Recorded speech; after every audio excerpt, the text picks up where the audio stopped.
is Spectrum. Alternative medicine, homeopathy, secret society, hypnosis, the paranormal, alternative energy, UFO, abduction, the weird, the wild, and the wonderful. With your hosts, Tom Theophanis and Scott Jordan.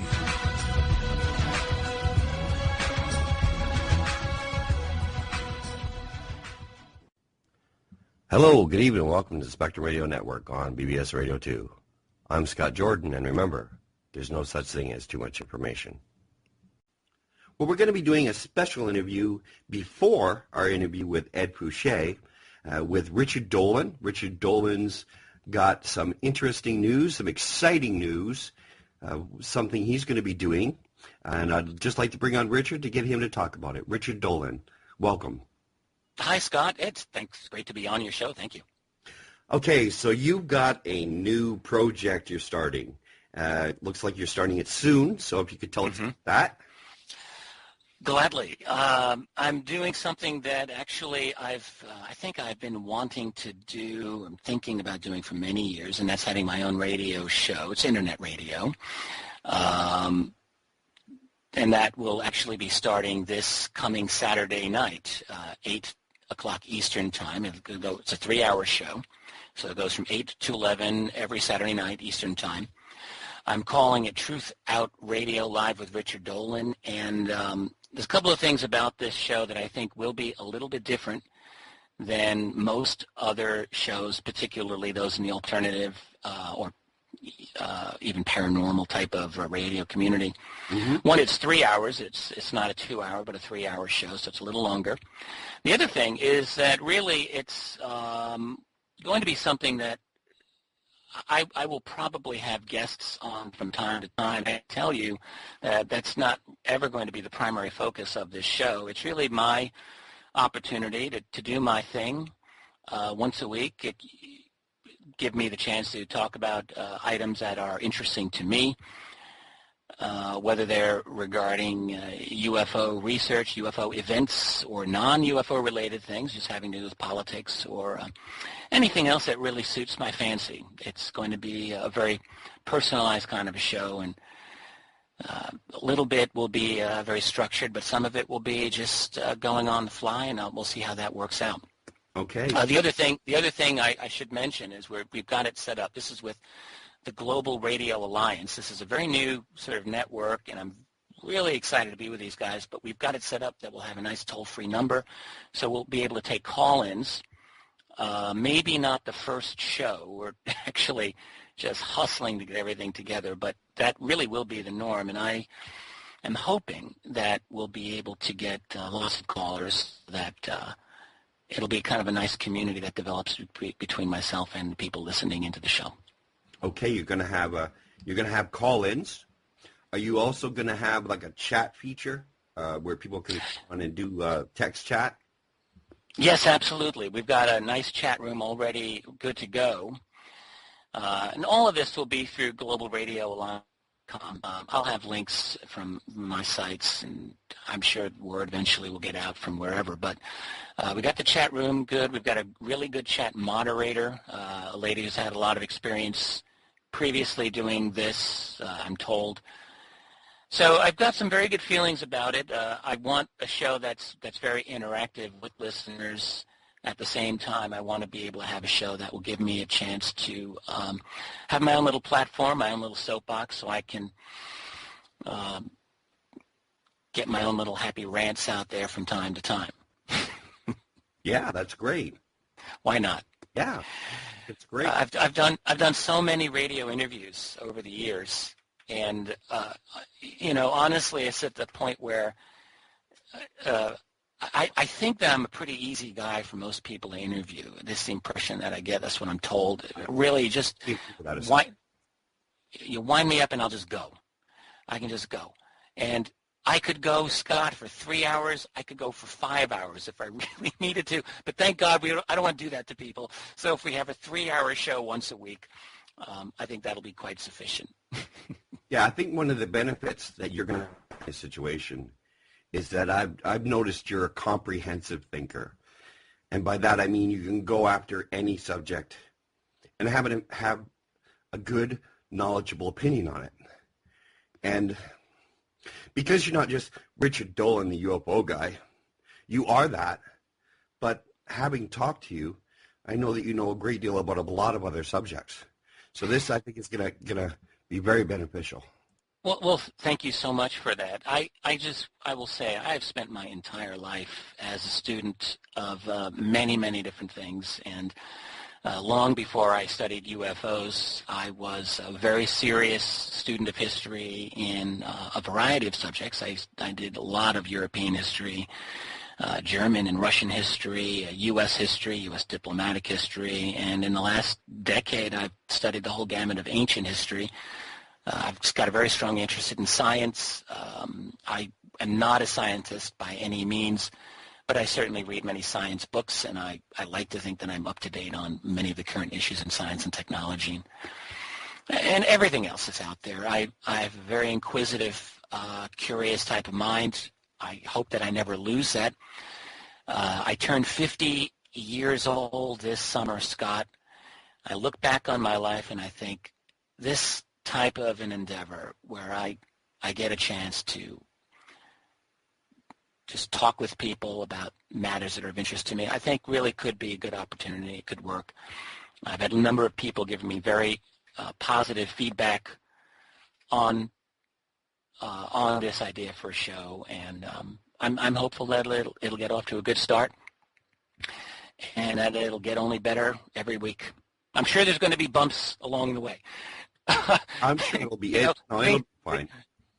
Things I haven't expected. There's always something that you don't expect that comes up and throws a wrench in there. But I have a very good sense of optimism about this show, and I'm definitely looking forward to it. It's Global Radio Alliance. Two gentlemen starting it up, Race Hobbs and Royce Fitzgerald, both in Arkansas. Really great guys. I met Race a little over about a year ago at a conference where I was speaking. In fact, that was at the Ozark UFO conference. Very much hit it off with him and his lovely wife, Robin, and got to know Royce as well. I like what they have to do. I like what they have to say about this show. And again, they just offered me the opportunity to do it, and I thought, perfect. I'll do it on two conditions, I said. One is that I get a 3-hour show, and two, that I simply have full reign about how this show will be in terms of the format, and that's what it is. Okay. Are you going to be having commercials, or is it just going to be 3 hours of Richard? Thankfully, there will be some break time. Okay. I mean, sometimes when a comprehensive thinker gets going, gets rolling, right, you don't want to stop them. You just, you got to be careful with that. That's nice. There will be breaks. I think, certainly there'll be a break at the top of the hour. That'll be, I think, something like close to 10 minutes or seven minutes, I think they said. I don't even know, actually. It's like a 7 or 8 or 9 minute break. And there'll be two other sets of breaks, I think 20 minutes and at 40 minutes or roughly thereabouts. There'll be breaks. They want to get commercial. So many years of radio. Of course, you've done so many years of radio that breaks are something that you're very used to. You're used to sort of looping what you need to say into a time frame. Oh, well, yes, that's something you learn. I learned that more, to be honest with you, from doing video interviews than anything else. I think it was 5 years ago. God, it's going back in time. I did a television show for the Sci-Fi Network called Sci-Fi Investigates. I learned a lot on that experience, I will tell you, because really there was an NBC-produced show, and they flew me around the country. Had a lot of good food that summer, I recall, all on NBC's time. Drank my share of margaritas as well. But one thing that they really emphasize is the importance of being able to say what you have to say as concisely as possible. And, when you're doing radio, it's really the same thing. You can wax poetic, I suppose, and get off on various tangents, but you've got to be able to wrap it up when you get down to that break time. Yeah, you can't go too far off into a tangent because you only have limited time before you need to loop out and come to a conclusion, or at least answer the question. Well, the other thing is I think of speaking as I think about writing, which is that readers have limited time. I don't want to waste someone's time with a whole wad of BS if they've got other things to do. So you have X amount of words that you need to use to make your point. And with speaking, really it's the same thing. You've got a certain amount of time to make your point. Make your point. Let's get to it. That's always been my way anyway. So I don't think it's going to be any different on this show. Okay. Are you going to be, you're going to be talking about UFOs. This is an excellent opportunity for people that have read your books, and maybe they have some questions that they would want answered, that they could call in and they could say, Richard, I read your book and there was this point here. Could you expand on that a little so it'd be a good opportunity for people like that? Sure. Absolutely. I'll talk about as many UFO cases as is interesting. I don't ever want the show to be tedious. We'll talk about sightings. I'll talk about current news. I'll talk about state of UFO research or alternative community research, which I think in my last interview with you, that was certainly something that we touched on, and that remains an interest of mine, as well as basic political type issues, things that are going on with the developing national security empire that is the United States, that is the nascent world government, new world order, whatever we want to call it. All of these are concerns of mine. All of these will be things that will be coming up, I'm sure, on a weekly basis. All right. Okay. Well, look forward to it, guys. It looks like it's coming this Saturday. That's March 31st will be his first show. And what time is your start time? It'll be 8 o'clock Eastern, and that'll go for 3 hours. So it'll be from 8 to 11 Eastern time. And again, that will be with the Global Radio Alliance. The name of my show is now, I've just named it, it's called Truth Out Radio.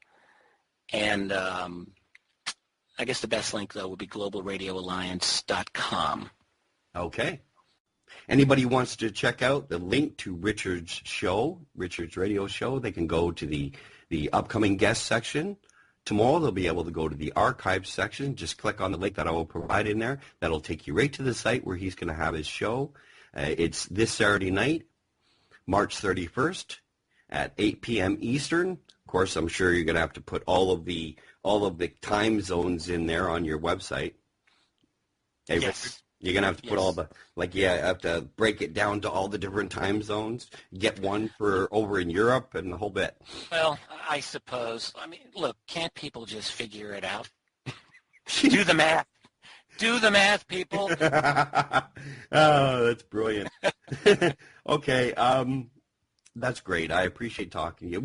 We'll talk again, you know. Oh, absolutely. I always enjoy chatting with you, whether on or off the air, to be honest with you. We have fun. Yeah, I really do. Thank you. And well, that was very interesting talking to Richard Dolan about his upcoming radio show. Right now, though, we have Edgar Fouché, retired U.S. Air Force and defense contractor, with us tonight. He is the author of the book Alien Rapture and a special guest on alienscientist.com forum. Edgar, or Ed as his friends call him, came out and made his first disclosure back in 1998. He was the first one to describe how the TR-3B flying triangle, or Astra, and its purpose, as well as other classified aircraft and technology. His sole purpose is to get information out to people, and he is not promoting or selling anything. Hello, Ed. Yes, hello, Scott. How you doing? Nice to talk to you. Well, it's always fun to talk to you. What I'm going to do is I'm going to ask you a bit of your history, your military history, the sort of events that happened leading up to the writing of Alien Rapture, and what got you involved in all of that. So what was it in your past, just as a quick outline for your military history leading up to all of these events? And quite possibly, I remember stories in the book that were of there were younger events involved. The lead character, I would assume, is you. Yes, I'm Joe Green. You're Joe Green. Okay. So there is events as a young boy that happened with Joe Green, and so maybe we'll have to go back further. the story leading up to Joe Green as an adult in the book has a lot of backstory about when he was a child. And I've had a lot of just weird and unexplainable things happen throughout my life, especially growing up. And I really have never talked about it in public until recently on my Be Fearful YouTube channel. I started disclosing these tales because I didn't want to confuse people with my public speaking, talking about black technology and secret programs. And I didn't want to confuse people with thinking, well, he's just another alien nut. And I'm not. I mean, I assume there are aliens. I very strongly assume that.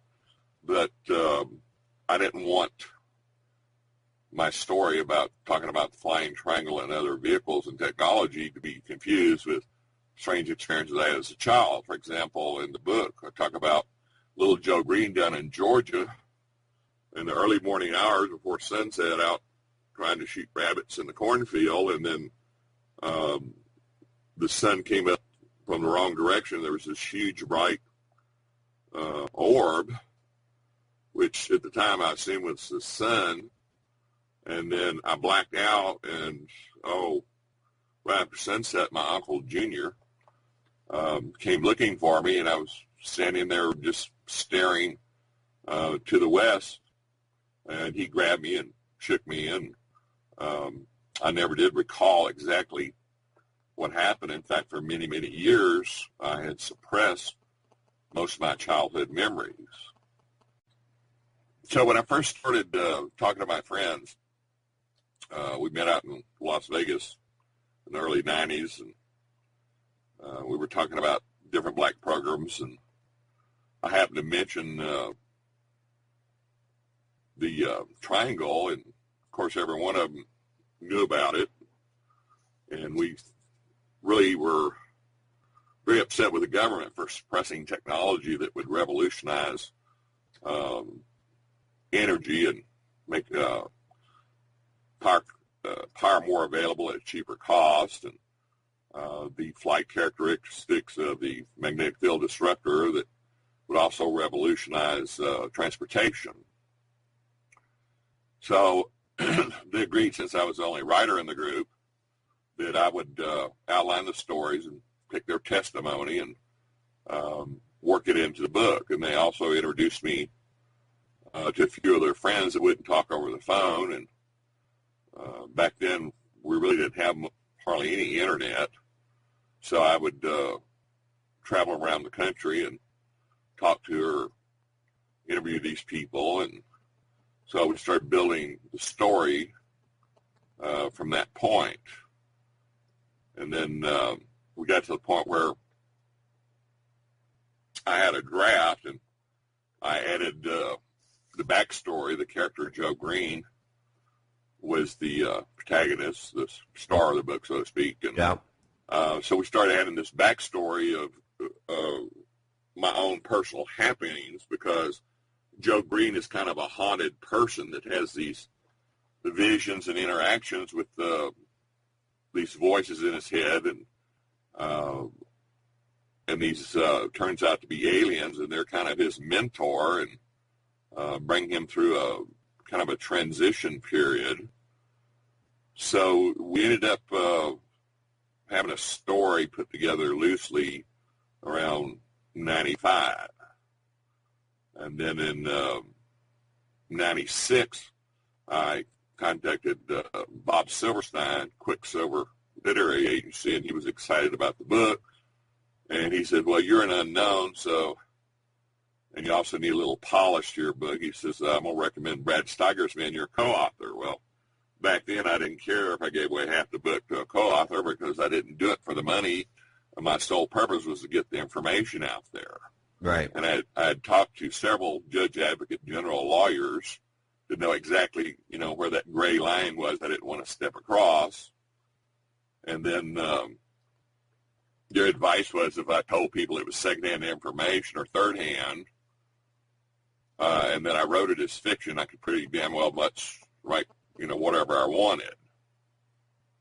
Right, that's true. So the characters in the book, they're based on, all of the characters in the book are based on people that you know, and these original people that you met and had talked to and were angry about the suppression of the technology that should be out in the public. Yes, there are a couple exceptions.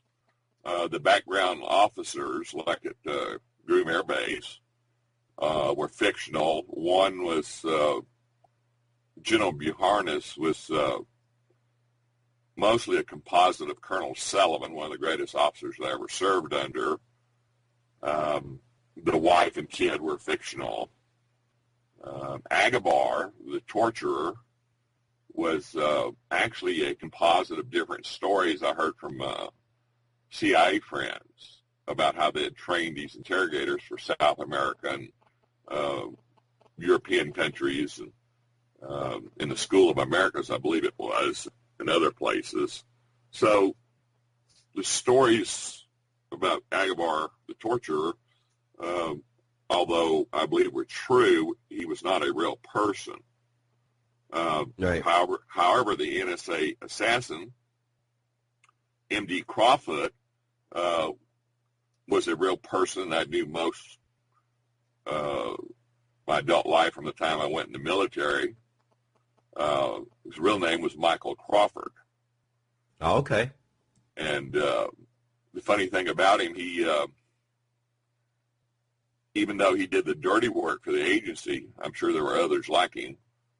He's the only one I knew that did that type of work. He thought he was a super patriot, and he felt like somebody's got to do the dirty work. And when you say that, you mean wet work? Yes, well... Assassinations. Yes.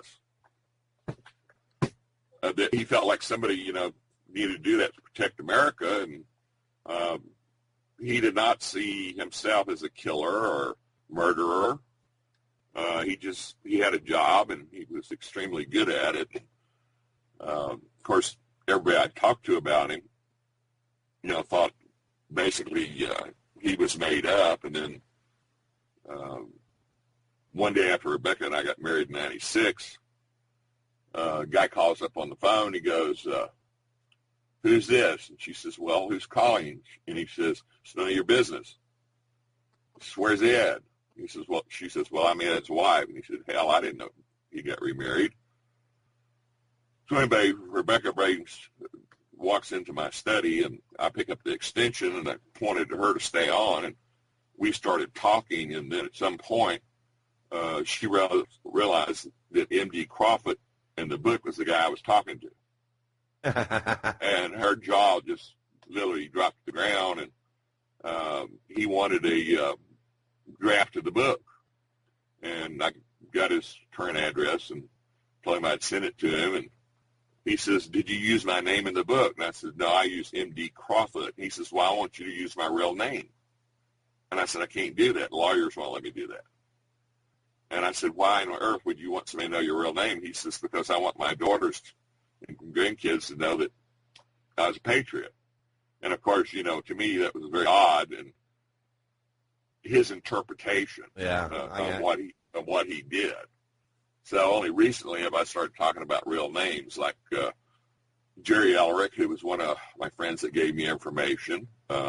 He got up a couple years ago. He was 54, I think. Went to the bathroom, died of a heart attack.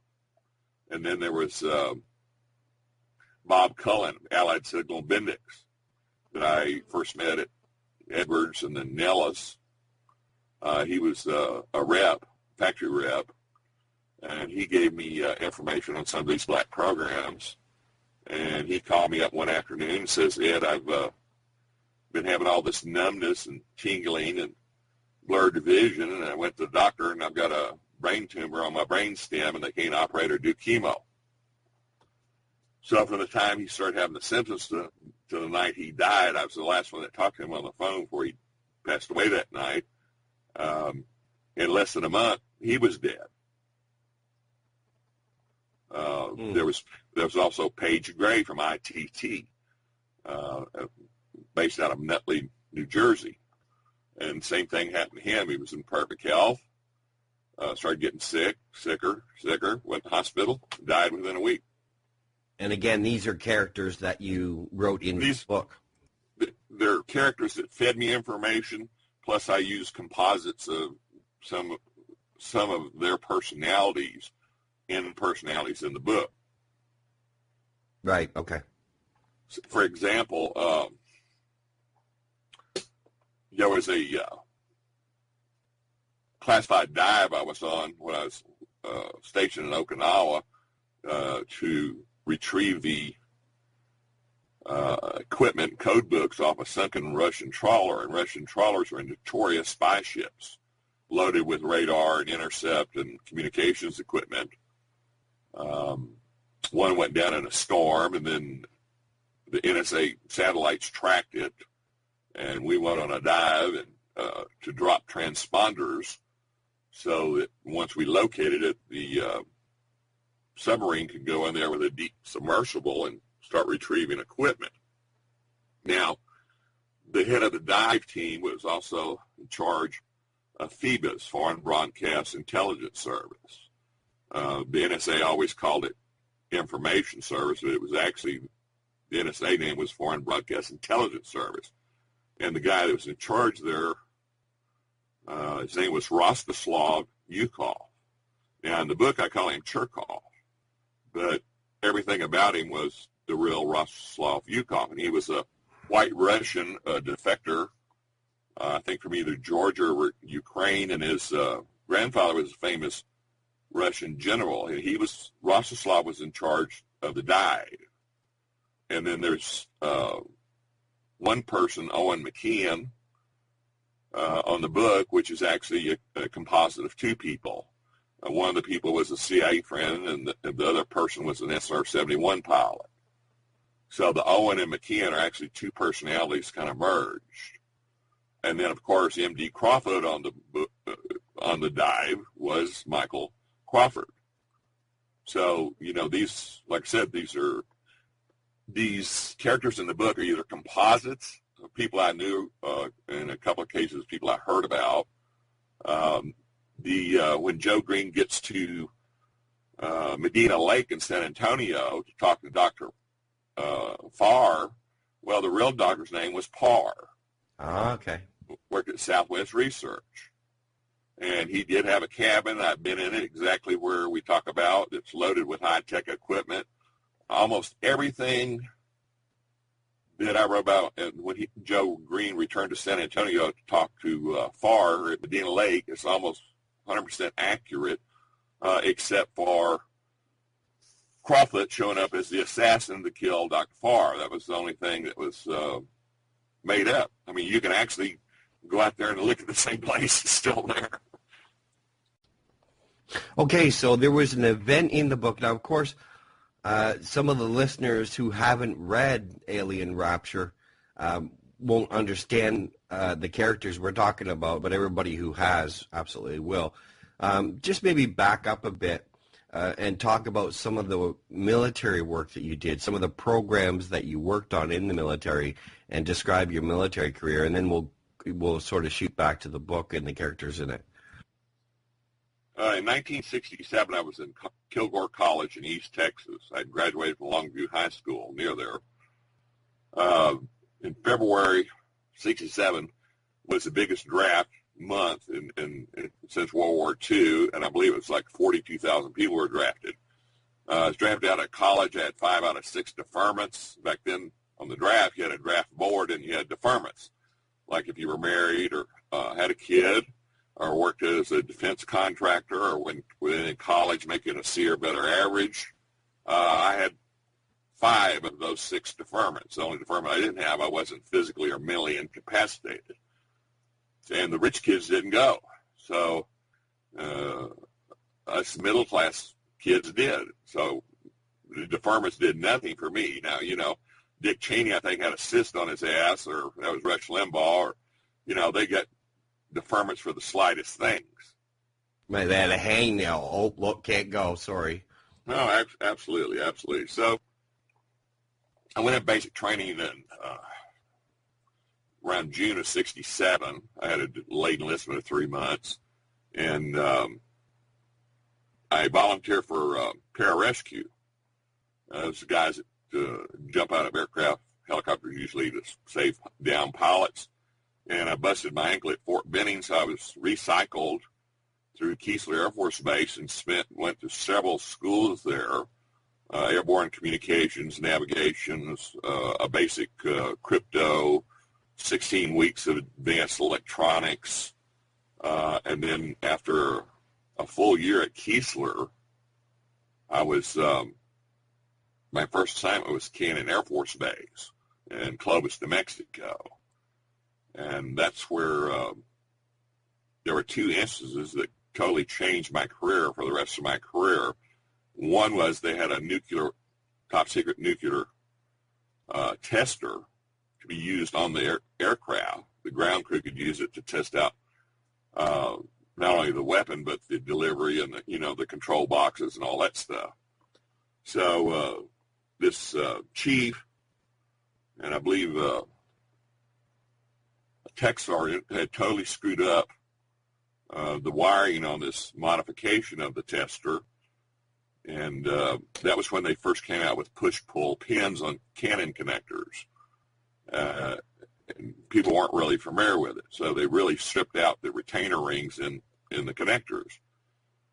So I had this friend, he was a retired chief, Ted West, was a tech rep, a civilian tech rep, GS-12. And I told him, I said, we can fix this temporarily if you get approval. So he went to Captain Sullivan, who's the same colonel I talked about earlier.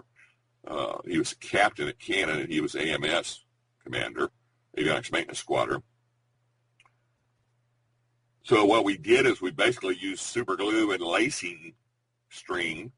Now, believe it or not, they actually used to teach a school for lacing. It's where you take that really fine, flat nylon string that you can buy in rolls now, and you would lacing almost like weaving, and we laced up the wires so that the loose ones would be tied to the ones that were in the wires are in there firmly. So we fixed that, and everybody all the way up to the wing commander, Colonel Robert Scott, knew that, this young sergeant at the time had done this. And then towards the end of the middle of my tour at Cannon, I was there a little over 3 years. I went to a crypto school to learn to repair the crypto equipment plus the code boxes.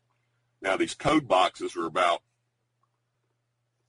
I guess about the size of one of those little double-fold cassette holders where it would hold like 3 layers of 4 cassettes.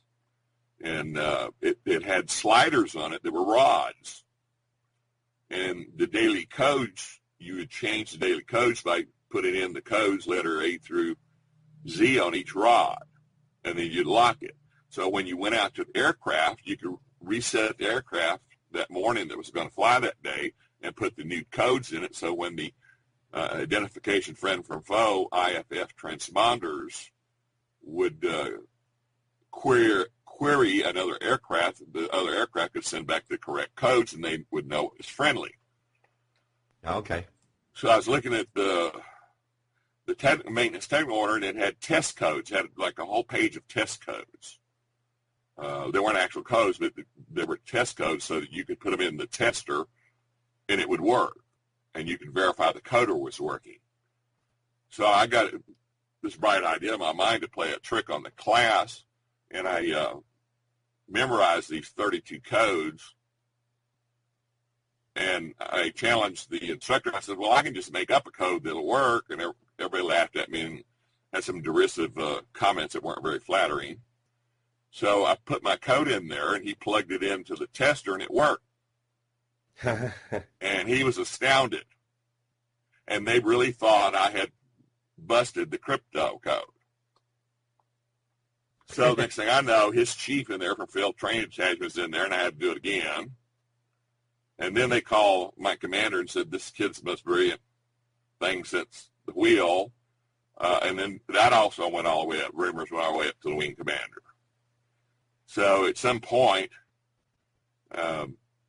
the NSA guys knew my name.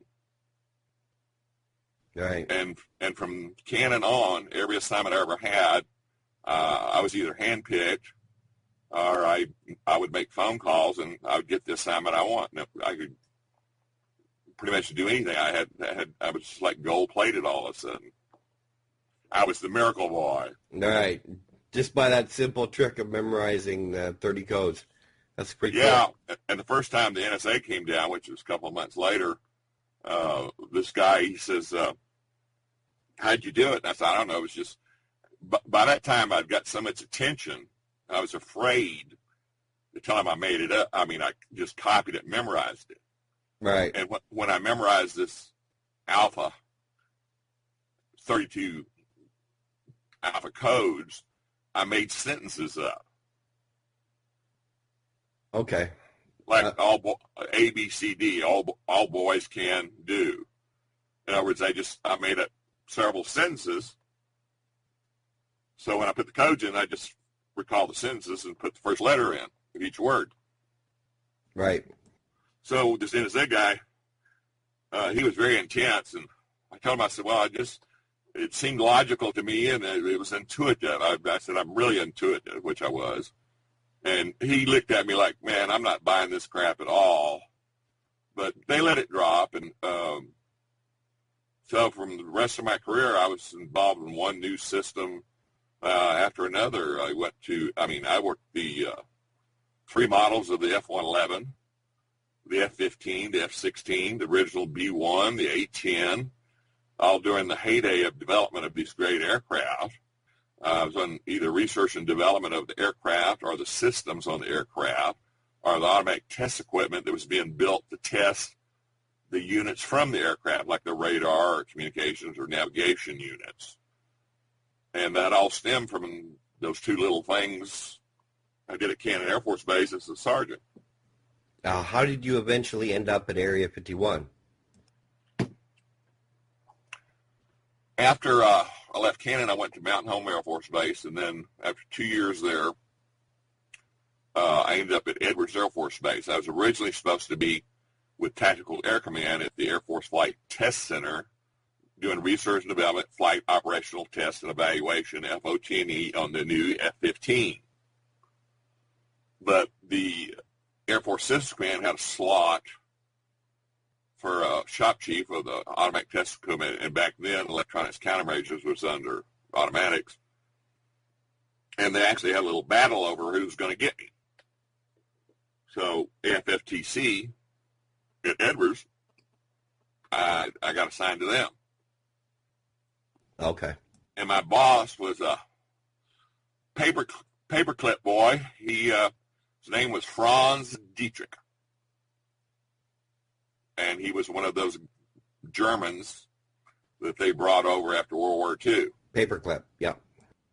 And he was there his whole career, I think, until he either died or retired. And we at Edwards, we did a lot of fun things, like we prepped the Streak Eagle, which broke 8 time to climb records. Now, the F-15 was the first jet aircraft that had more thrust than weight. So the damn thing could actually accelerate going straight up like a rocket. Wow. And I pulled lots of different PDYs for different companies that were developing avionics units or test equipment for the avionics units. And then when I left Edwards after 3 years, we took all our equipment test stations and moved them to Nellis Air Force Base. Now, that's how I got to Nellis, which has a huge Nellis range that Area 51's part of. So I was involved in a lot of electronic countermeasures and satellite stuff while I was at Nellis. And then at some point, I had this friend, let me back up just there, I had this friend, Dave, Senior Master Sergeant Dave Cassing at Edwards, and he was in charge of all the enlisted people at Groom Air Base. Right. And he was in Detachment 3. And a lot of people don't know that Air Force Flight Test Center, FFTC Detachment 3, runs the actual operations at Groom Air Base, Area 51. So the whole time I was at Nellis, he kept trying to get me out there full time at Groom, and I had no interest. I was having a lot of fun traveling and learning new stuff, and I had no interest in being stuck out there in the high desert, all week long. But you're enjoying doing what you were doing. Oh, absolutely. So at one point, I got a phone call from Wing Commander's office. It was a lieutenant colonel, I believe, and he said, "I need you to report to this building or whatever." And I believe Cubic, C-U-B-I-C Corporation, was also in that building because I saw some of their flight simulators and stuff that was very interesting.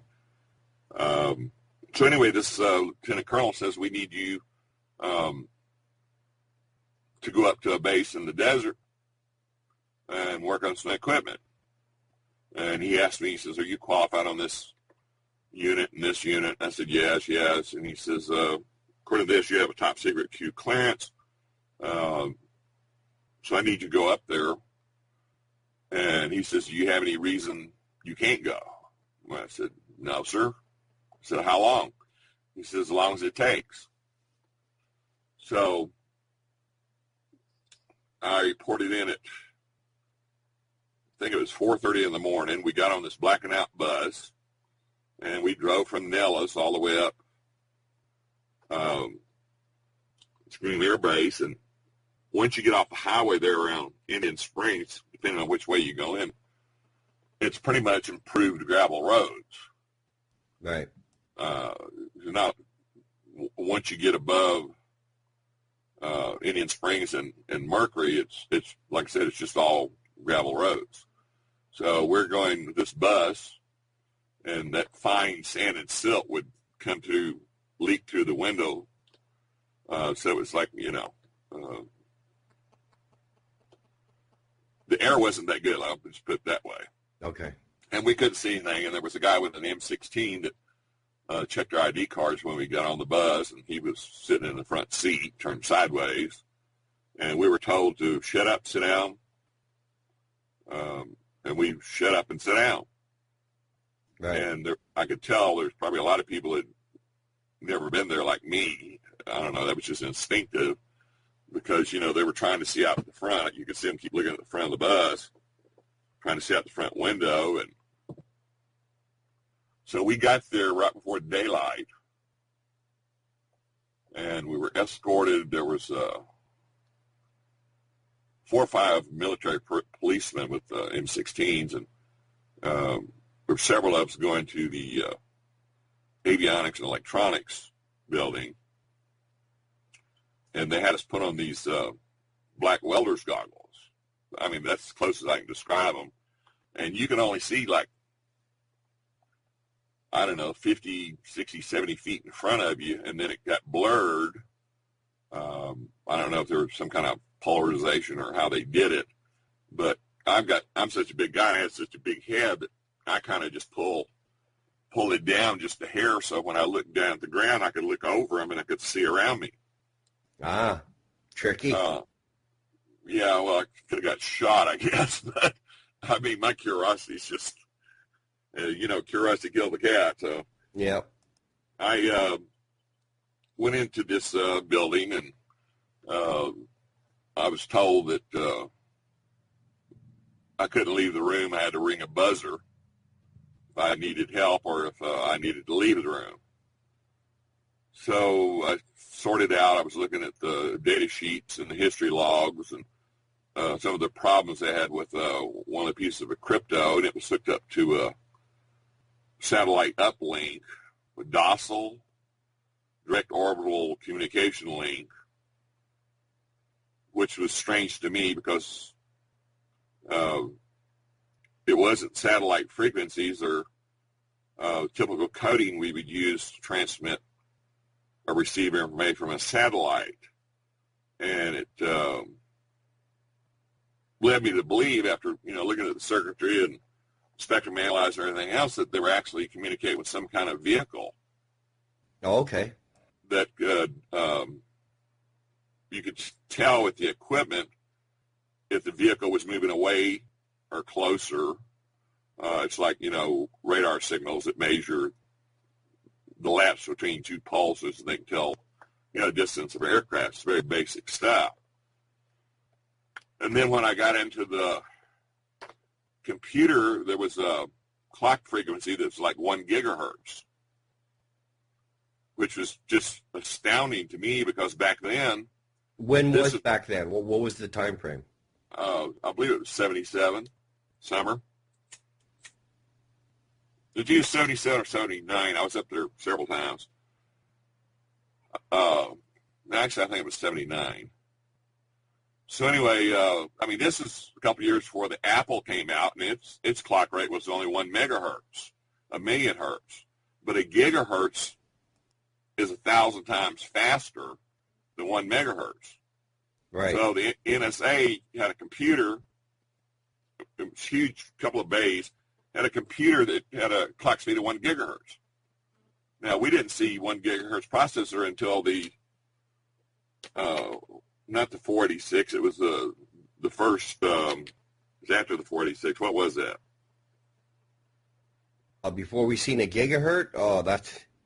Well, no, the 486s, and then they came out with the Pentium 1, I guess.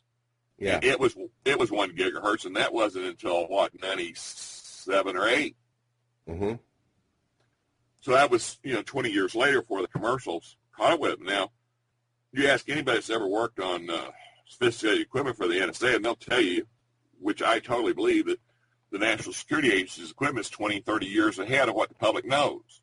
Yeah, no doubt.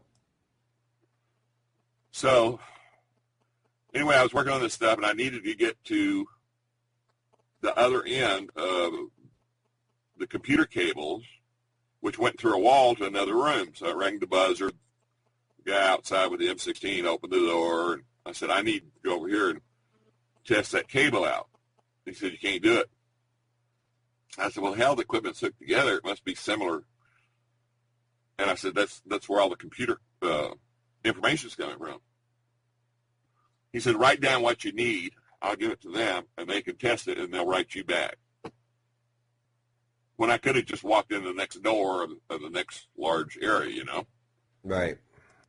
So, anyway, we got everything resolved, repaired the equipment, and then the other problems came up, and I was there several days, went back the next week, and the only reason I actually ended up there the first time was because the guy that repaired the equipment had a death in the family and went on emergency leave, and they had nobody else up there qualified with the clearances that I had. Right. So when they called back Detachment 3 saying, hey, we need a replacement for this guy, and Detachment 3 said, well, we don't have anybody right now. And then that's when Dave Cassing, Senior Marshal Dave Cassing at Detachment 3 at Edwards, said, I know a guy at Nellis that I believe is qualified on that. And that's how my name got picked. Right, okay. So okay, go ahead. So basically, I had, first time I ever saw the flying triangle was at Edwards Air Force Base with Jerry Ellerick, and we were on top of the Fairchild A-10 hangar where they were doing research and development on the A-10 Warthog. And it was about, I guess, around midnight. Now, just to be clear, when you say the flying triangle, you mean what's commonly referred to as the TR-3B, that flying triangle that's thought to be alien technology. Yes. But yes. But this is a version made by humans, correct? Yes. Okay. Now, originally it was called the TR-3B Astra, but obviously once they get out of testing and go operational, they always change the names of these black aircraft. And the flying triangle is not an aircraft; it's a platform. In other words, it's a flying platform. There is a difference. Okay. We'll get into that. But I wasn't a science fiction fan that much, and never believed in UFOs, even though I'd heard stories, throughout my Air Force career. So we're on top of this hangar. It's about midnight, and my buddy Jerry points up. And he says, "Hey, look up there." I said, "Where?" And he kept pointing around. I see. He says, "There's three triangular lights, and they're getting bigger." And I looked. I said, for a while, I'm saying, I don't think so. And then, they slowly got bigger and bigger. This triangle expanded. So the only conclusion we could come to, it was coming closer or coming down in altitude. So finally, this thing got to where it was the size of the moon. I don't know the actual distance. I'm guessing maybe 10,000 feet or something like that. And then all of a sudden, this thing just, it took off so fast to the north from Edwards, which had been towards northeast, whatever, towards Nevada. I mean, it's like it jumped, and then it went so fast it just disappeared. So we thought it was some kind of probably classified aircraft, and it never entered our minds it was UFO. Neither one of them said, "Oh, look at that UFO." Right. Because you see all kinds of strange things out in the desert between Edwards and Nellis and Groom Air Base, because there's just a lot of weird stuff up there flying. Right. So the second time, we were on our motorcycles, Brian and Jerry and Ray and a couple other kids, I don't remember their names. And it was right at sunset. And all of a sudden, this huge shadow comes over. It's like a cloud, a dark cloud will go over you. You see a shadow on the ground. Mm-hmm. And somebody hollered, "Look up!" And we looked up, and there was just this massive triangle and sky above us, and it was leaving a shadow on the ground, and it just scooted through the air. I mean, there was no sound, no vibration, no hum that I felt. It disappeared over the next mountain or hill or whatever, and that was it. So Jerry and I had started talking, and we speculated that it was the same thing we had seen at Edwards that night. So it wasn't until I was at Groom, the last time I was at Groom Air Base, Area 51, it was in the evening. No, I mean, it was still light, but it was getting later in the day. And I saw one sitting on the ramp. And my guess is it was the prototype model that was only 200 feet wide. Okay. But, I mean, it's like looking at a battleship and saying, somebody telling you, "Oh, that thing can fly." I mean, right. Your mind cannot compute that something that's shaped like a Vicks cough drop that's that thick and heavy looking could fly. Right. And so, was it just sitting there parked? Yes. Okay. Now, did they how did you get an eyeful of that? I mean, did they let you go over to it, or? No. I was looking over the top of my glasses. Oh, the glasses that you had to wear. Okay. Outside, yeah. Now, when they have classified flights, they're posted. You get a data sheet every day saying, they'll say flight X102 or something, 12 noon. And most of the testing is done at night. So people can't see from the faraway mountains what's really going on. And then they have these huge lights they turn on facing the mountains. So if you're trying to, take pictures of some, it's almost impossible. Right, that would make it difficult. Actually, I have a picture Buddy took at Groom Air Base of the early F-117, and they call them fog lights, but there's these big, huge, round spotlights they pointed out towards the mountains. And on our website, Alien Scientists form, alienscientist.com forum, under my special guest, you can go through there and you can actually see that F-117 with the huge bright lights. So by that time, rumors were getting out, before I left for Okinawa, about these strange triangles being sighted. Right. And this was long before the media caught wind of it. I mean, I believe it wasn't until 1988 that there was the Belgian triangle flap. That's true. Yeah, okay. So I had actually been told by my colonel that I could have stayed at Nellis and pulled TDY trips up to Groom Air Base. They liked my work. And, of course, my buddy Dave Cassian gave me glowing reviews for my work at Detachment 3, which is Groom Air Base. But I was ready to get out of there. My wife and I had just split up. We're getting a divorce, and I basically wanted to head to the hills, and the farthest hills were Okinawa. Ah, okay, so you went out to Okinawa. So I went and picked cadre again to Okinawa, the field F-15s in Okinawa, Japan. And later on, I would be transferred to field F-16. I ended up as deputy superintendent with hundreds of people working for me, and my boss was Oscar Seifert. He's retired Air Force now, too. So that was interesting. That's where the trawler experience happened, and a couple other things I'll probably go into at some later point. Actually, yeah, no, I'm going to ask you about that, because that was a very interesting point of the book. The character was out in the sea doing a dive. I think it was a recovery mission, and the character Joe Green seen a bright light. Now, I'm sure there's more to the story, obviously.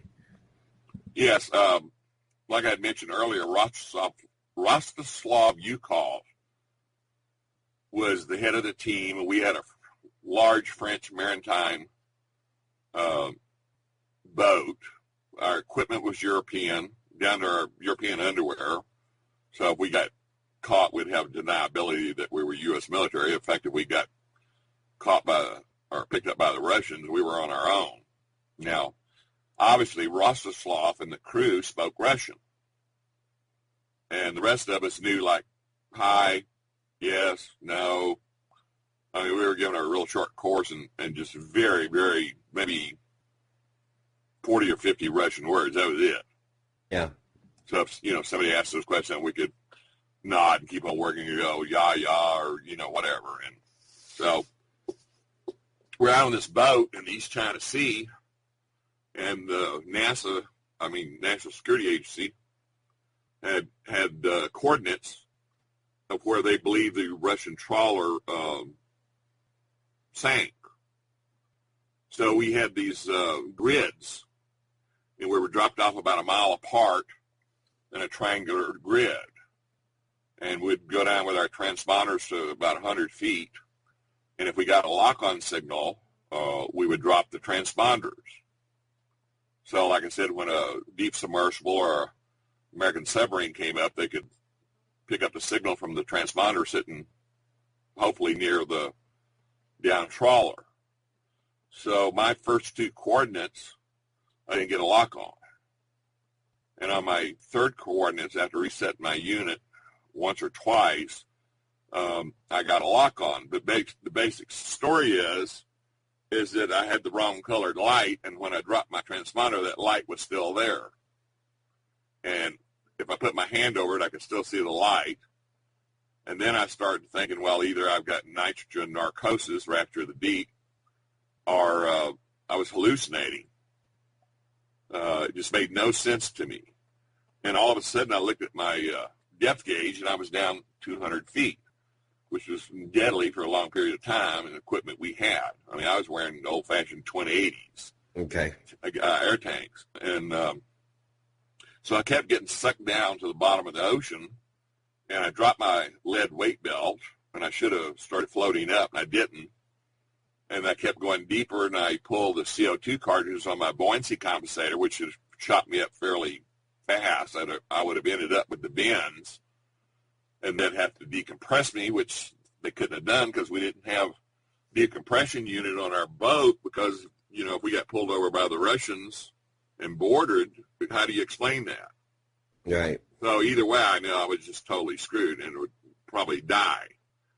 So the deeper I got, I started this light that was tracking me, staying right in front of me all the time, took off and merged with this huge grouping of other lights. And they strobed and flared up a couple of times. It lit up the whole bottom of the ocean. And next thing I knew, I mean, there was this almost like musical melody in my head, but it sounded like no music I've ever heard before. I mean, it was just euphoric type music. And next thing I know, I had blackened out. Now, how far down do you figure you were at this point?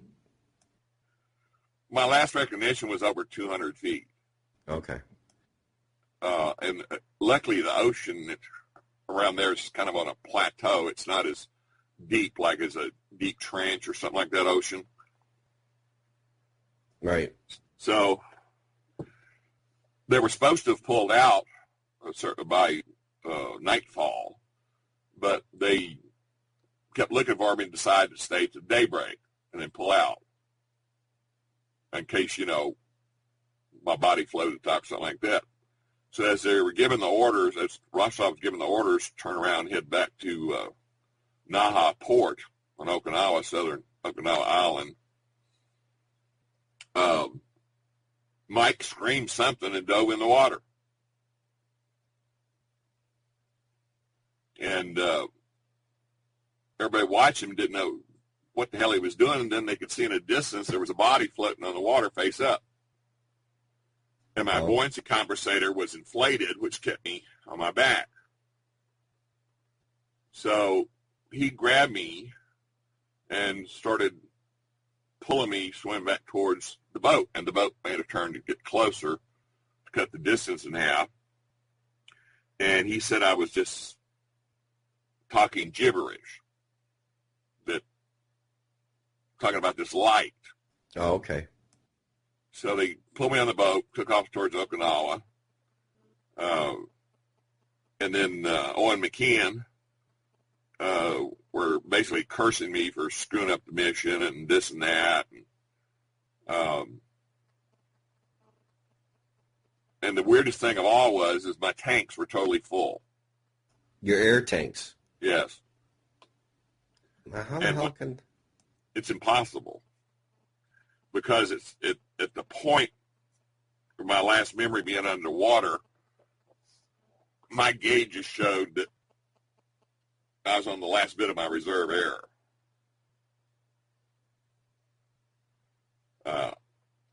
Before any of this started happening, I'd already made 2 coordinates down 100 feet. I was perfectly clear-headed, clear-minded. I was watching my depth gauge, watching my air gauge, and but something happened, something just really odd and strange. Now, years later, which I'm still trying to track down, I've got a little information, that there was a UFO that crashed in the same area. Oh, okay.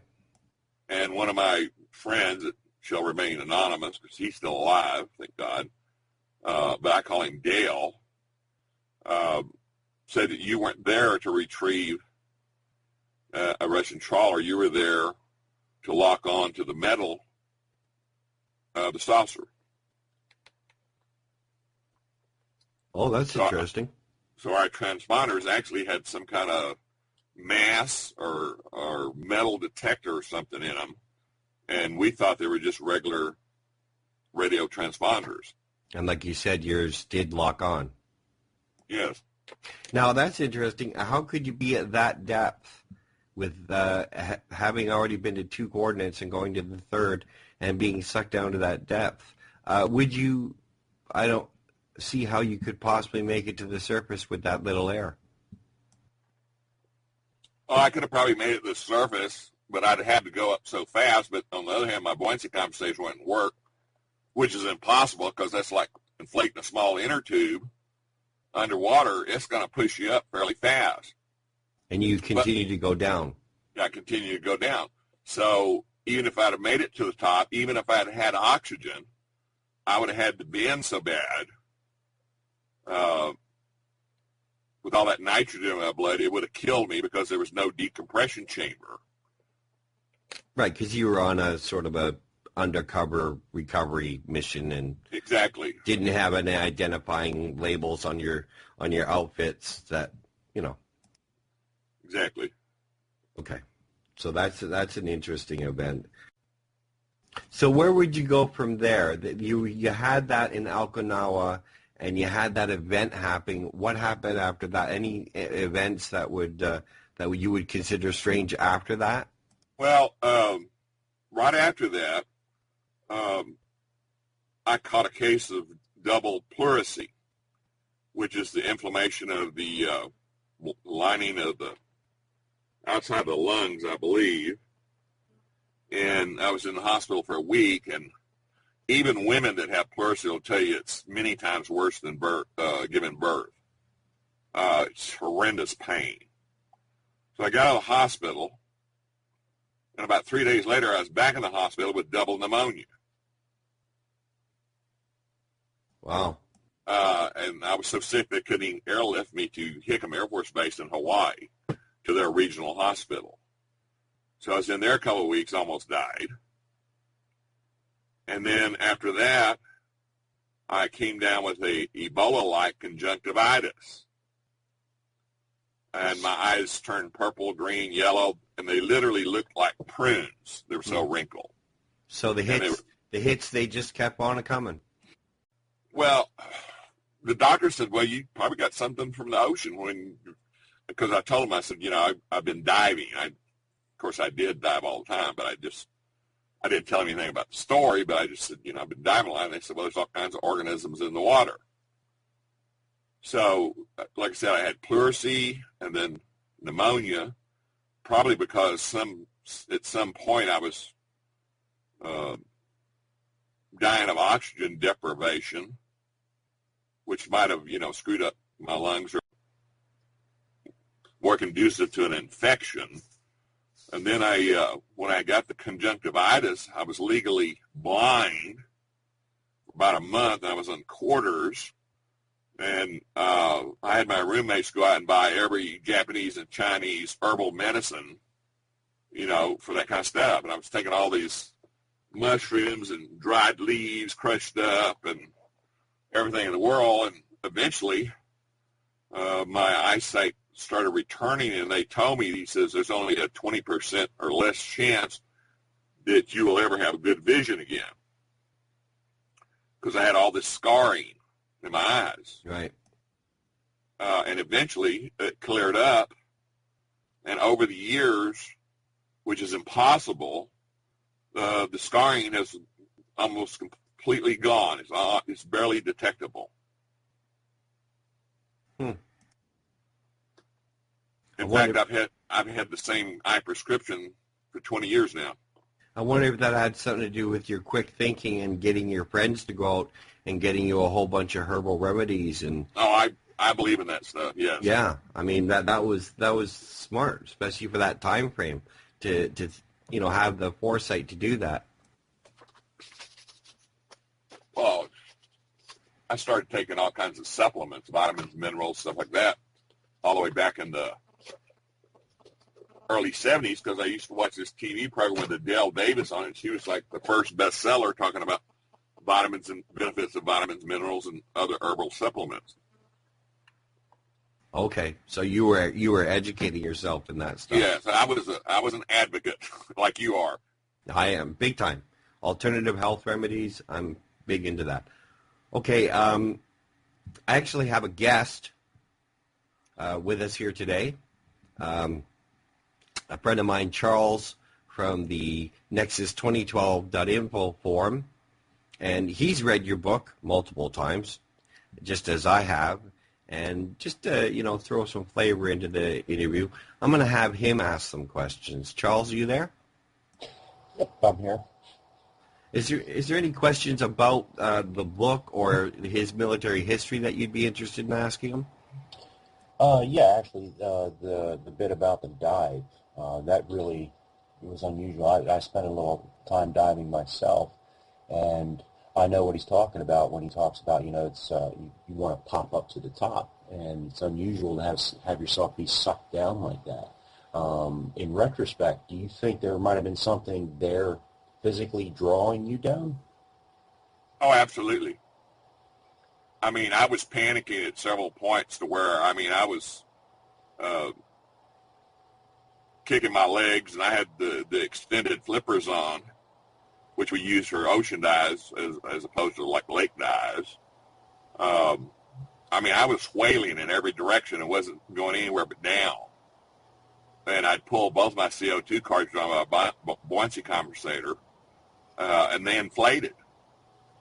And I kept going down, which is it had to have been obviously some very strong force that was pulling me down to the bottom. For what purpose, I don't know. And you've never been able to recall what happened during the time when you blacked out and your buddy pulled you out of the water? No, I just have little flashes like these lights were trying to communicate with me, or whatever was behind the lights. Just little flashes. Okay, but nothing solid. No recalled memories of. No. Okay. At some point, I also want to discuss my more of my military career, but I'm interested to see what Charles has next. Yeah, me too. Charles, go ahead. Do you have another question? Oh, yeah, I've got loads of them. Can I jump to one of the characters in the book? Of course. Okay. Now, you said that Agavar was a composite, like a compilation of many different characters. He was obviously dangerous to the people that he interrogated. But this character in your book, he seemed to be dangerous to anybody that was near him. How often was that like this used? It was you have to be a sociopath and a psychopath to do what he did. Right. Normal people could never do that. In other words, you have to be that type of person. And of course, the CIA and the NSA, they screen everybody. For example, one of the most used tests is the MMPI, Minnesota Multiple Personality Inventory, which is like 500 questions. And it's very accurate for picking out deviations in personality of these type people. So he obviously had what it took. Now, from what I understand, there were quite a number of these people trained by the CIA that were trained for different dictators that we supported. So it always struck me as funny that we badmouth all these communist leaders, yet we turn around and train murderous interrogators for our allies. Right. So he was a nasty character. Yeah, oh, yeah.